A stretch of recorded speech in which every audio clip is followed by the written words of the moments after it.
Hello नमस्कार दोस्तों, आप सभी का स्वागत है मेरे यूट्यूब चैनल में। दोस्तों, आज हम बायोलॉजी का जो फर्स्ट चैप्टर है, खान सर का जो पॉकेट जीके है सामान्य ज्ञान, उसी में से जो बायोलॉजी का फर्स्ट चैप्टर है, आज उसको हम रीडिंग डालते हैं। तो चलिए दोस्तों, पढ़ते हैं। जैविक विकास के प्रमुख सिद्धांत, यही फर्स्ट चैप्टर है खान सर का जो पॉकेट जीके है वही। तो फर्स्ट चैप्टर बायोलॉजी का यही है, जैविक विकास के प्रमुख सिद्धांत। लैंडमार्कवाद कर है कि लैंडमार्कवाद या उपार्जित लक्षणों के वंशानुगत का सिद्धांत। सन 1809 में फ्रांसीसी वैज्ञानिक डी लैंडमार्क ने उनका पुस्तक फिलोसफिया का जूलॉजी में इस सिद्धांत को प्रतिपादित किया। इसके अनुसार वातावरण, आवश्यकता एवं उपयोग के आधार पर प्राणियों की संरचना में परिवर्तन हो सकते हैं तथा धीरे धीरे ये परिवर्तन एक पीढ़ी से दूसरे पीढ़ी में वंशानुगत की हो जाता है तथा तथा नई जाति का विकास होता है। चलिए दोस्तों, आगे चलते हैं अगला स्लाइड में। अगला स्लाइड प्रमाण पक्ष में। एक जिराफ की गर्दन का लंबा अग्रपाद होना ऊंचे पेड़ों की पत्तियों पर निर्भर रहने के कारण संभव हुआ है। सर्प की टांगों का लुप्त होना, बिल में रहने से टांगों का उपयोग कम होने से टांगे लुप्त हुई है। जलीय पक्षी की अंगुलियों के बीच पादप का विकास होना, मांसाहारी में नाखून नखर युक्त पंजों का विकास होना। अगला आगे देखते हैं। जनन द्रव की निरंतरता का सिद्धांत बीजमैन ने अपने प्रयोग के आधार पर दिया है। निष्कर्ष, जनन द्रव कभी नष्ट नहीं होता है, यह एक पीढ़ी से दूसरी पीढ़ी में स्थानांतरित होता है। विभिन्नताएं जनन द्रव द्वारा ही वंशानुगत होता है, अर्थात अगली पीढ़ी में जाता है। सिद्धांत का खंडन बीजमैन नामक वैज्ञानिक ने चूहे के 20 से 22 पीढ़ियों को पूंछ काटने पर भी पूंछ समाप्त नहीं हुआ है, इस पर चूहे पर यह सिद्ध किया है। एवं भारत में सदियों से कान एवं नाक छेदे जाते हैं, परंतु यह लक्षण वंशानुगत नहीं है। इसका निष्कर्ष क्या निकलता है? तो सभी उपार्जित लक्षण या वातावरणीय विभिन्नताएं वंशानुगत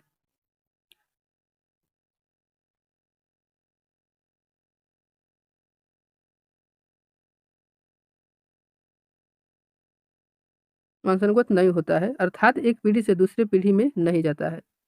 आइए आगे देखते हैं। आगे क्या है? 2, प्राकृतिक पुनर्जन्म का सिद्धांत या डार्विन। ब्रिटिश प्राकृतिक वैज्ञानिक चांसलर रॉबर्ट डार्विन ने दिया है। 1859 में चांसलर डार्विन ने प्राकृतिक चयन द्वारा नामक पुस्तक में इस सिद्धांत को बताया है। डार्विन के प्रमुख विचार हैं: जीव जंतु सनातुपति की प्रचुर क्षमता, जीवन संघर्ष, अंतरजातीय तथा वातावरणीय। तीसरा, विभिन्नताएं, योगात्मक वर्ण, अनुकूल लक्षणों की वंशानुगति, नई जाति में उत्पत्ति। इस सिद्धांत के अनुसार विभिन्नता तथा अनुकूल लक्षणों में वंशानुगत हो जाने से प्रत्येक पीढ़ी अपने पूर्वजों से विकसित, सुगठित एवं भिन्न होते हैं तथा धीरे धीरे नई जाति का विकास होता है। प्राकृतिक के अनुकूल परिस्थितियों में ही जीवन जीने का संघर्ष में जीवित रहते हैं। आगे देखते हैं। तीसरा, उत्परिवर्तनवाद। यह सिद्धांत हाईलैंड के वैज्ञानिक ह्यूगो डी ब्रिज ने दिया है। इसके अनुसार कुछ पादपों तथा जंतुओं में क्रमिक विकास नहीं होता है, वरन उनमें अकस्मात ही परिवर्तन हो जाता है। जीन की संरचना में आए परिवर्तन एक पीढ़ी से दूसरी पीढ़ी में चले जाते हैं एवं अचानक नई जाति का उद्भव होता है यानी उद्गम होता है। आगे देखते हैं। जैविक विकास धीमी गति से होने वाला क्रमिक परिवर्तन है। जो जैविक विकास है, यह धीमी गति से होने वाला क्रमिक परिवर्तन है। जैविक विकास के सिद्धांत एवं इसके प्रमाणों की उपलब्धता के कारण सभी वैज्ञानिक इससे सहमत हैं। जीवों का विकास कालांतर में हुआ है तथा यह सतत प्रक्रिया है जो आज भी क्रमिक रूप से चालू है। ये प्रमाण निम्नलिखित है जो प्रमाणित करता है कि जीवों का विकास क्रमबद्ध रूप से हुआ है। वर्गीकरण जैसे जैव विकास प्रमाण। वर्गीकरण जैव विकास प्रमाण।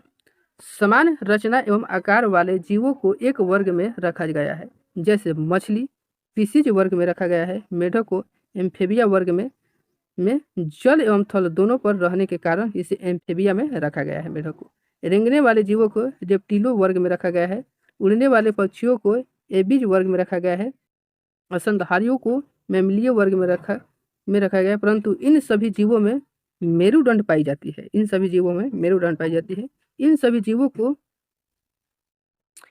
जीवों के पृष्ठवंशीय कहा जाता है।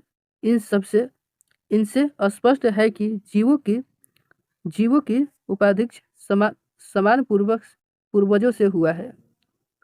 समान पूर्वजों से हुआ है। आगे देखते हैं अगला स्लाइड। तुलनात्मक शरीर रचना का प्रमाण है, जैसे हवेल मछली, चमगादड़, कुत्ता एवं मनुष्य स्तनधारी।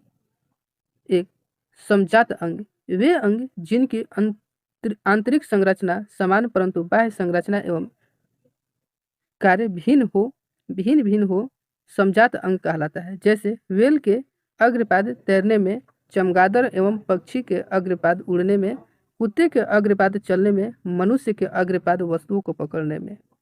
संभृति अंग, वे अंग जिनकी उत्पत्ति एवं आंतरिक संरचना भिन्न हो परंतु बाह्य संरचना कार्य समान हो, जैसे कीट के पंख शरीर की भित्ति का, पक्षी के पंख अग्रपाद का रूपांतरण एवं चमगादड़ के पंख अग्रपाद की हड्डी की झिल्ली से बनते हैं। आगे देखते हैं। अवशेषित अंग, जो अंग किसी जीव के पूर्वज अवशेषित अंग, जो अंग किसी जीव के पूर्वजों में विकसित थे एवं कार्यशील थे परंतु जैव विकास की प्रक्रिया के दौरान इनकी उपयोगिता धीरे धीरे कम होती गई तथा अब ये मात्र अवशेषित के रूप में ही पाए जाते हैं। जैसे मानव शरीर में अवशेषित अंग एम्पेडिक्स, कर्णपेशियाँ, आँखें में निमेषक पटल, शरीर पर बाल, नुकीले रदक दांत, पूंछ, कशेरु का, रीढ़ की हड्डी का सबसे निचला एवं अंतिम हिस्सा। नवजात शिशु में कभी कभी बंदर एवं पशु की तरह पूंछ पाई जाती है, जिससे प्रमाण मिलता है कि हमारे पूर्वज बंदर थे। आगे देखते हैं। तुलनात्मक भूणिकी से प्रमाण। तुलनात्मक भूणिकी से प्रमाण। सभी पृष्ठ वंशीय जैसे मछली, मेढक, सरीसृप, पक्षी एवं मैमल्स तक में अल्प आयु भ्रूण प्रारंभिक अवस्था में भ्रूण लगभग एक समान होते हैं। इससे यह सिद्ध होता है कि इनके पूर्वज एक समान रहे होंगे। इस हेतु हेकल का पुनरावर्तन सिद्धांत प्रसिद्ध है कि प्रत्येक जीव अपने परिवर्धन काल में अपने पूर्वज के इतिहास को दोहराता है। परिवर्धन काल में अपने पूर्वज के काल को दोहराता है। ठीक। चौथा कह रहा है कि योजना कड़ियों से जैविक विकास का प्रमाण। कुछ ऐसे जीव जिनमें दो अलग अलग वर्गों एवं जातियों के लक्षण पाए जाते हैं, ऐसे जीवों को योजना कड़ी कहते हैं। ये जीव दो वर्गों के विकास क्रम के एक दूसरे से जुड़ते हैं। देखते हैं। जैसे योजना कड़ी के उदाहरण जानते हैं। सजीव एवं निर्जीव। वायरस एटीपी का निर्माण नहीं, वृद्धि नहीं तथा बहुगुणीय करता है पादप एवं जंतु। यूग्लिना ग्लाइकोजन के रूप में भोजन का संग्रह जंतु का लक्षण एवं हरित लवक का पाया जाता है। पादप जगत का लक्षण है। एनिलिडा एवं अर्थ्रोपोडा के बीच की योजना कड़ी पेरिपेट है। इसमें दो संघों के गुण पाए जाते हैं। डकबिल प्लेटिप्स एकिरना पक्षी तथा स्तनधारी के बीच अंडे देना तथा शरीर पर बाल दूध ग्रंथियां। फुफ्फुस मछली पीसीज एवं एमीबिया के बीच योजना कड़ी। आर्किओप्टेरिक्स सरीसृप एवं पक्षियों के बीच योजना कड़ी। इसमें सरीसृपों की जाता है। इनके जीवाश्म सरीसृप की तरह चोंच में दांत पाए जाते हैं तथा पक्षियों की तरह चोंच एवं पंख पाए जाते हैं। यह वर्तमान में नहीं पाया जाता है। यह वर्तमान में नहीं पाया जाता है। इसके जीवाश्म खोजे गए हैं। इसमें जीवाश्म खोजे गए हैं। वायरस यूगिलिना रेप्टिडस डक बिल लेटिस फुफ्फुस मछली ये सभी जीव जीवाश्म में भी कहलाता है। ये सभी जीव जीवाश्म में भी कहलाता है। जैविक विकास पांचवा जीवाश्म प्रमाण। जीवाश्मीय प्रमाण क्या? जीवाश्मीय प्रमाण। डार्विन ने जीवाश्मों के जैविक विकास का ठोस प्रमाण माना।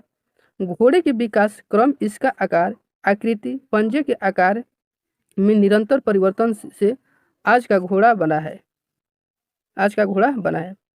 प्राणी भौगोलिक वितरण का प्रमाण।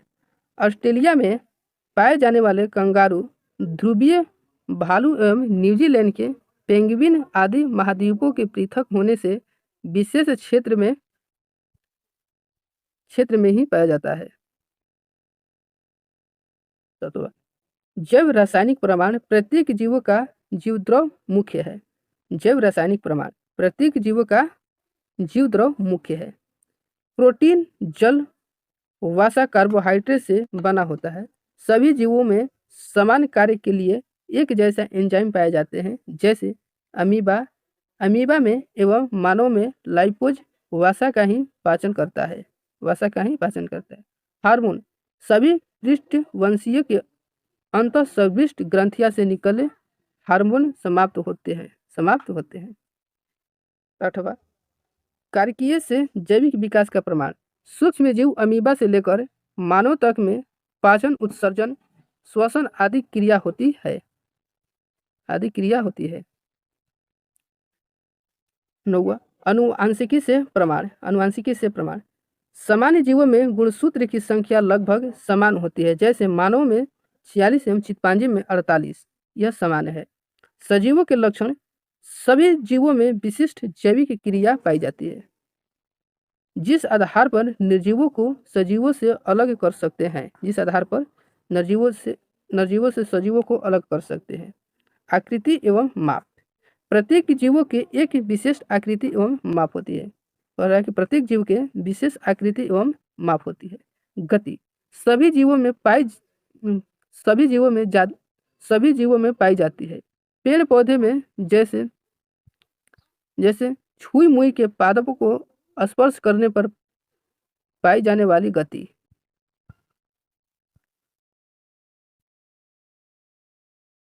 प्रचलन। जंतु जगत में विशेष तौर पर पाई जाती है। प्रचलन के लिए विशेष अंग पाए जाते हैं। कुटपाद। अमीबा में पक्षाम्भिका, पैरामीशियम, कक्षाभ, पद। मानव में अन्य मैमल्स में कोशिकीय संरचना। प्रत्येक जीव का निर्माण एक या अनेक छोटी छोटी संरचना एवं क्रियात्मक इकाइयों के द्वारा होता है। आगे देखते हैं। उपचय। कैसे कहता है? उपापचय। प्रत्येक जीव की कोशिका में होने वाली रासायनिक क्रिया को उपचय कहते हैं। यह उपापचय एवं अपचय से मिलकर बना होता है। उपचय क्या है? उपचय जीव द्रव का निर्माण होता है, जिससे शरीर की वृद्धि एवं विकास होता है। इसमें एटीपी की आवश्यकता होती है। यानी ऊर्जा की आवश्यकता होती है। अपचय में विघटनकारी क्रिया से जैव पदार्थ का नाश होता है। इसमें एटीपी का निर्माण होता है। कोशिका में माइटोकॉन्ड्रिया में एटीपी ऊर्जा का निर्माण होता है, जैसे श्वसन में एटीपी का बनना।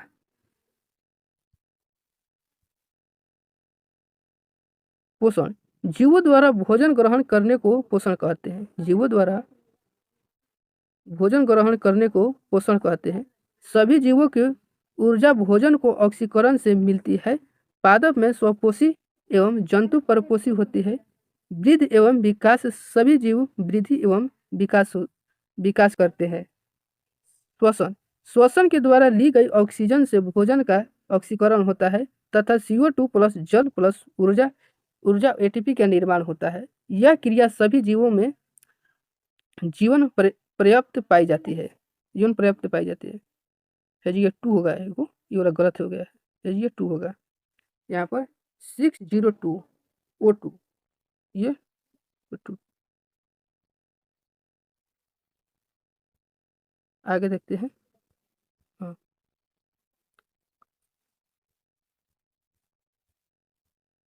उत्सर्जन। उपचायिक क्रिया में ऊर्जा के उत्सर्जन।